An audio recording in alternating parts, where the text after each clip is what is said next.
کے شروع میں یہ لوگ تو ویسے ہی اسمبلی توڑنے کا سوچ رہے ہیں تاکہ 3 ماہ مل جائیں اور نومبر کے پہلے ہفتے میں ہم الیکشن کروا لیں. تو یہ بھی ہو سکتا ہے کہ آئی ایم ایف نے اندر کھانے شرط رکھی. لیکن اب ایک دوسرا اینگل ہے اور یہ ہے کانسپیریسی تھیوری والا اینگل. کچھ لوگوں نے میری توجہ دلائی کیونکہ میں اس سے سملر کچھ بات کر چکا تھا پچھلی دفعہ. یہ ہے کانسپیریسی تھیوری کا اینگل، لیکن آپ نے ڈاٹ کنیکٹ کر کے دیکھنا ہے کہ کیا یہ عقل کے پیمانے پہ پورا اترتا ہے یا نہیں.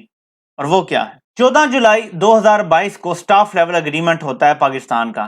جولائی کی 29 تاریخ ہو جاتی ہے، لیکن بورڈ میٹنگ میں کوئی پاکستان کا ذکر کہیں نہیں ہوتا کہ کب ہوگی، کب اپروو ہوگا. ان کے پہلے سٹاف لیول اگریمنٹ ہوتا ہے، پھر ایگزیکٹو بورڈ کا اجلاس ہوتا ہے اور وہاں پہ باقاعدہ جو ہے وہ اپروول ہوتا ہے. اس وقت کے جو بڑے صاحب تھے 29 جولائی کو وہ امریکہ کو کال کرتے ہیں اور امریکہ سے رابطہ کر کے کہتے ہیں جی کہ ہمیں پیسہ جلدی چاہیے، ہم مشکل معاشی صورتحال سے گزر رہے ہیں، تو آپ کوشش کریں کہ آئی ایم ایف کی بورڈ کی میٹنگ جلدی ہو جائے اور ہمیں پیسے جلدی مل جائیں. یہ 29 جولائی کو ہوتا ہے. 2 اگست کو ایک بہت ہی بدقسمت سانحہ ہوتا ہے. لس بیلا میں ایک ہیلی کاپٹر گر کر تباہ ہو جاتا ہے، جس میں اس وقت کے کور کمانڈر وہ بھی ہوتے ہیں اور ان سمیت 6 باوردی فوجی افسران، جس میں 2 بریگیڈیئر صاحبان بھی شامل تھے، 2 میجر صاحبان بھی شامل تھے، وہ بھی شہید ہو جاتے ہیں. یہ 2 اگست کی بات ہے. 29 جولائی کو بڑے صاحب کی بات ہوتی ہے امریکہ سے اور 2 اگست کو یہ سانحہ ہوتا ہے. پوری قوم تکلیف سے گزر رہی ہوتی ہے. اچانک ہم دیکھتے ہیں کہ کچھ صحافی کسی عجیب سے اکاؤنٹ کی ایک ٹویٹ کا اسکرین شاٹ لگاتے ہیں اور کہتے ہیں جی تحریک انصاف شہداء کے خلاف کیمپین چلا رہی ہیں. ایک دم کریک ڈاؤن شروع ہو جاتا ہے سوشل میڈیا پہ. لوگوں کو اٹھا کے اغوا کیا جا رہا ہے، مارا جا رہا ہے، لوگوں سے ویڈیوز بنوائی جا رہی ہیں. یہاں تک کہ 2 اگست کو یہ واقعہ ہوتا ہے. 9 اگست کو شہباز گل کو اغوا کر لیا جاتا ہے اور پوری رات ان پہ تشدد ہوتا ہے. 10 اگست کو ارشد شریف پاکستان چھوڑ کے چلے جاتے ہیں اسی سارے ہنگام میں. یہاں تک کہ 29 اگست کو آئی ایم ایف کا بورڈ اپروول دے دیتا ہے اور پاکستان کو اس کے بعد بہت جلد پیسے مل جاتے ہیں. تو اب میں نے ایک سوال اٹھایا تھا کہ پاکستان کے پاس ایسا کیا ہے امریکہ کو دینے کے لیے کہ ہم امریکہ سے کہیں جی کہ آپ بورڈ کی جلدی میٹنگ کروا دیں. امریکہ تو صاف خود کہتا ہے کہ there are no free lunches.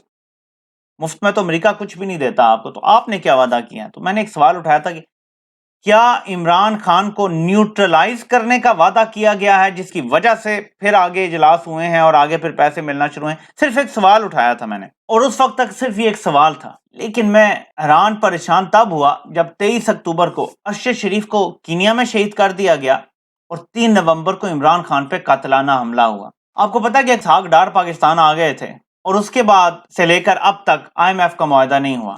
تو میں سوچتا ہوں کہ کیا وجہ تھی؟ سٹاف لیول اگریمنٹ ہوا لیکن پیسے نہیں مل رہے تھے. جیسے تحریک انصاف پہ کریک ڈاؤن شروع ہوا، جیسے ہی شہباز گل پہ تشدد ہوا، جیسے ہی پکڑا گیا، جیسے ہی صحافیوں پہ کریک ڈاؤن شروع ہوا، ارشد شریف کو ملک چھوڑ کے جانا پڑا، باقی سارے ڈر کے خاموش ہونا شروع ہوئے. ایگزیکٹو بورڈ کا اجلاس ہوتا ہے اور آپ کو پیسے مل جاتے ہیں. میں ڈاٹ کنیکٹ کر کے آپ کو بتاؤں گا یہ صرف کانسپریسی تھیوری ہے کیونکہ کسی نے توجہ دلائی ہے کہ ابھی کسی صورت معاہدہ نہیں ہو رہا تھا، کوئی ریفارمز نہیں کیے جا رہے، اپنی ٹیکس بیس کو بڑھایا نہیں جا رہا، کوئی ایسے اقدامات نہیں کیے جا رہے جس سے پتا چلے کہ ملک کی معیشت کو رائٹ ڈائریکشن میں ڈالنا ہے. لیکن ایک کام کیا جا رہا ہے، وہ ہے تحریک انصاف کو کرش کرنا. اور فائنل یہ یقین دہانی کرا دی گئی ہے میڈیا کو بھی اور شاید انٹرنیشنل اسٹیبلشمنٹ کو بھی کہ عمران خان کے خلاف اب کیس چلے گا ملٹری کورٹ میں اور اس کو سزا دے دی جائے گی.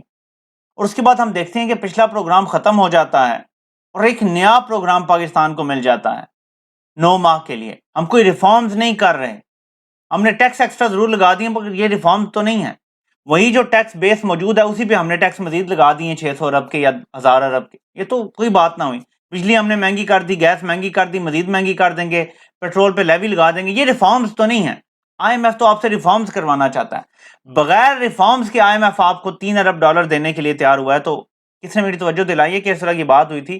تو اب بھی ان کے کرش تحریک انصاف آپریشن چل رہا ہے اور اس کو تقویت ملتی ہے کہ ہم نے یہ پروگرام بحال کرنے کے لیے صرف آئی ایم ایف کی شرائط نہیں پوری کی. امریکی سفیر سے ملاقات کی، برطانوی سفیر سے ملاقات کی گئی، پھر ایک عرب ملک کے دورے کیے گئے، فرانس کا دورہ کیا گیا.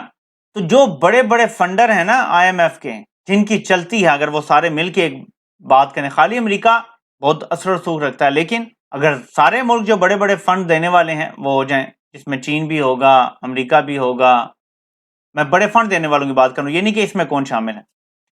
تو پھر آپ جب کسی کے جوتے شوتے چمکائیں اور ان کو یہ یقین دہانی کروائیں، امریکہ ہو گیا، برطانیہ ہو گیا، اس طرح کے ہو سکتا ہے کوئی ایک عرب دوست ملک بھی ہو، کہ جی عمران خان تو واپس نہیں آئے گا اور اس کا ہم پکا انتظام کرنے والے ہیں، اور یہی ہم نے کر دیا، پارٹی توڑ دیا، لوگ چھوڑ گئے ہیں، یہ سارا ہے، اور ساتھ ہی آپ کو پروگرام مل جاتا ہے۔ یہ صرف ڈاٹ کنیکٹ کر کے بتا رہا ہوں، it's just a conspiracy theory. پہلے میں نے آپ کو بتا دی ہے کہ دو صورتحال کیا ہو سکتی ہیں، الیکشن نومبر میں یا الیکشن مارچ میں۔ اس دونوں صورتحال میں 9 مہینے کا پرفیکٹ لگتا ہے پروگرام، اور بظاہر یہی صورتحال نظر آ رہی ہے کہ انہیں لگتا ہے کہ اس وقت تک عمران خان کو ہم کرش کر لیں گے۔ اب مسئلہ صرف یہ ہے کہ جب میں ہسٹری دیکھتا ہوں تو ہسٹری یہ بتاتی ہے، جو اس ڈاٹ کنیکٹنگ کو سپورٹ کرتی ہے، کہ جب بھی کسی لیڈر نے، کسی بھی کمزور ملک کے لیڈر نے عالمی سامراج کو للکارا ہے، ان کی آنکھوں میں آنکھیں ڈال کے دیکھی ہیں، اس کو نشان عبرت ضرور بنایا گیا ہے۔ میں پیٹریس لمومبا کا بار بار آپ سے تذکرہ کرتا رہتا ہوں کہ میں نے اس کی ویڈیو نہ صرف آپ کے ساتھ شیئر بھی کی تھی، بلکہ میں نے اپنے مین پیج پہ بھی لگائی ہوئی ہے، نیو وزٹر کو وہ نظر بھی آتی ہے۔ وہ فرسٹ ویڈیو پلے ہوتی ہے جب آپ میرے یوٹیوب چینل پہ آئیں تو، کہ جب بھی کسی کمزور ملک کے لیڈر نے عالمی سامراجی قوتوں کو، یا یہ جو ورلڈ آرڈر ہے ایک طریقے سے چل رہا ہے، اس کو للکارا ہے یا اس کو بریک کرنے کی کوشش کی ہے، اس کے ساتھ بہت برا سلوک کیا گیا ہے۔ تو یہی ہمیں یہاں نظر آ رہا ہے، تو اس لیے ڈاٹ کنیکٹنگ ہوتی ہے، ورنہ تو ظاہر ہے just a conspiracy theory at the moment. اور اس ساری عالمی صورتحال کو، جو عالمی سطح پہ عمران خان کے خلاف سازش چل رہی ہے اور مسلسل چل رہی ہے، it's an ongoing conspiracy against Imran Khan, اس میں عمران خان جو بار بار کہہ رہے ہیں نا کہ میرا عوام کے سامنے ٹرائل کرو اگر کرنا ہے تو، کیونکہ انہیں پتا تو ہے کہ یہ کرنا چاہتے ہیں، انہیں پتا تو ہے کہ عالمی سامراجی قوتوں کو گارنٹی دے دی گئی ہے۔ وہ اوپن ٹرائل کی بات اسی لیے کر رہے ہیں تاکہ اس ٹرائل کو کسی قسم کی لیجیٹیمیسی نہ مل سکے، کیونکہ یہ جھوٹ پہ مبنی ہے، فراڈ کے بیانیے پہ مبنی ہے، یہ عوام کو دھوکہ دینے کے بیانیے پہ مبنی ہے۔ یہ ٹرائل جو کرنا چاہ رہے ہیں، سارا بیانیہ ایک دھوکے پہ کھڑا ہوا ہے، تو اوپن ٹرائل یہ نہیں کریں گے۔ عمران خان کو لازمی ریکویسٹ کرنی چاہیے، اور میں پھر یاد دہانی کراؤں، عوامی ہاتھوں کی زنجیر، ایک دوسرے کا ہاتھ پکڑ کے، ہاتھ میں ہاتھ ڈال کے، خیبر سے کراچی تک اگر پاکستان کی عوام کھڑی ہو جائے سڑکوں پر، آپ اپنا حق لے لیں گے۔ یہ ایک ایسی آئیکونک موومنٹ ہوگی کہ پوری دنیا اس کو کور کرے گی، پوری دنیا کی پریس دکھانے پہ مجبور ہو جائے گی۔ پاکستانی میڈیا تو شاید